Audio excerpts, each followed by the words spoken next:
welcome to the channel Easy Trick for computer science students and as well as those students who gain some new knowledge in the computer science field and enhance your future with the good quality of knowledge of the computer science field. And this is the continuity of the new series already started into the channel from the last previous days, and it's the continuity with the next part, but that series is related with the basic of operating system with the continuity of part 4 with the functions of operating system.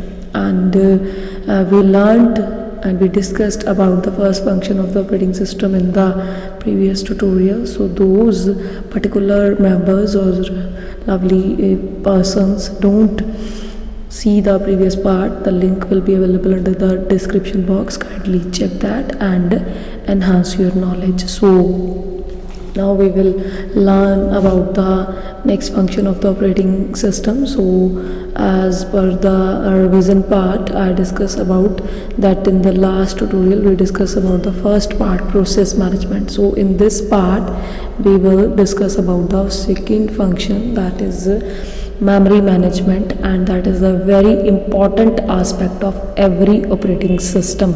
Without memory you never save anything into your phone also and into your any gadget, desktop या फिर आप जितने भी gadgets use करते हो किसी में भी आप कुछ सेव नहीं कर सकते. सो मेमोरी मैनेजमेंट मॉड्यूल जो होता है हर ऑपरेटिंग सिस्टम के पास होता है.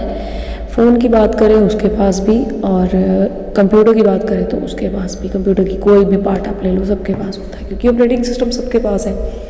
मेमोरी मैनेजमेंट में जो ट्यूटोरियल्स पहले भी चैनल पे अवेलेबल है उसमें थॉरली पढ़ाया गया है कि प्राइमरी मेमोरी क्या होती है और सेकेंडरी मेमोरी क्या होती है.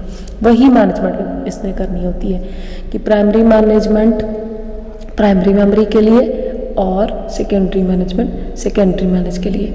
तो फिर परफॉर्म क्या करना है, टास्क ऑफ एलोकेशंस. जो आप मल्टीपल इनपुट्स उसे देते जाओगे, जैसे कंप्यूटर स्टार्ट किया तो वो आपका ऑपरेटिंग सिस्टम होता है रीड ओनली मेमोरी के अंदर, तो फिर वो प्लग इन हो जाता है रैम के अंदर फॉर द टेम्प्रेरी बेसिस जितनी देर आप अपना कंप्यूटर चलाते हो. Task of allocation first, and after that जब आप लोगों को डेस्कटॉप इशू हो जाता है तो फिर आप कोई भी काम करते हो किसी भी सॉफ्टवेयर के साथ, एप्लीकेशन हो या फिर सिस्टम सॉफ्टवेयर हो, दोनों के साथ जब भी आप वर्क करते हो तो टास्क ऑफ एलोकेशंस हर यूज़र मल्टीपल दे देता है और उसको बोलते हैं टर्म को मल्टी प्रोग्रामिंग, क्योंकि जो मेमोरी मैनेजमेंट है वो मल्टीपल प्रोग्राम्स की जो आप एग्जीक्यूशन चला रहे होते हो उसको मल्टी प्रोग्रामिंग से चलाता रहता है. क्योंकि कोई चीज़ आप अपनी सेकेंडरी मेमोरी से चला रहे होते हो, कोई अपनी प्राइमरी मेमोरी से चला रहे होते हो.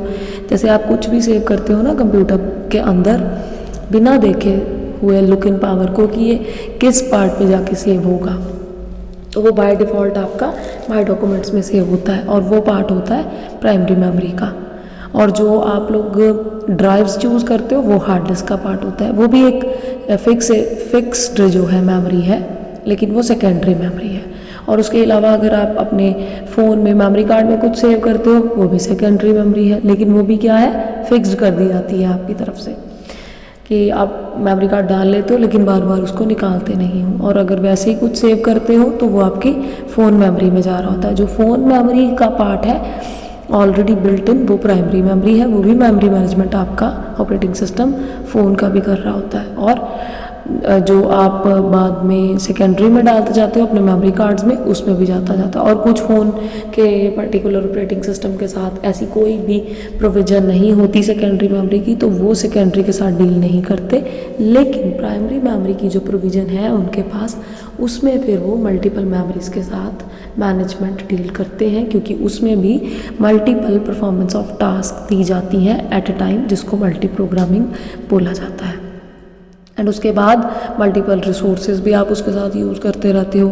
कभी आपने कंप्यूटर के साथ फ़ोन अटैच कर लेते हो, कभी कैमकॉर्डर अटैच कर लेते हो, कभी अपनी टैबलेट भी अटैच कर लेते हो, कभी वाईफाई का कोई एक्सेस पार्ट आपके पास है वो भी अटैच कर लेते हो. वो उसको भी मेमोरी देने का काम on the spot on the temporary basis operating system का ही होता है. एंड फिर डी एलोकेट करते हो, लगाते हो प्लग इन उतारते हो तो plug out. So major functions थे ये task of allocations and deallocations with the need of their resources. So इस पार्ट के बाद जो है नेक्स्ट पार्ट आपको as per the schedule by tomorrow ज़रूर मिल जाएगा। Hope so you fetch the good knowledge from this tutorial, and thanks for watching. Stay safe and stay happy. Thank you.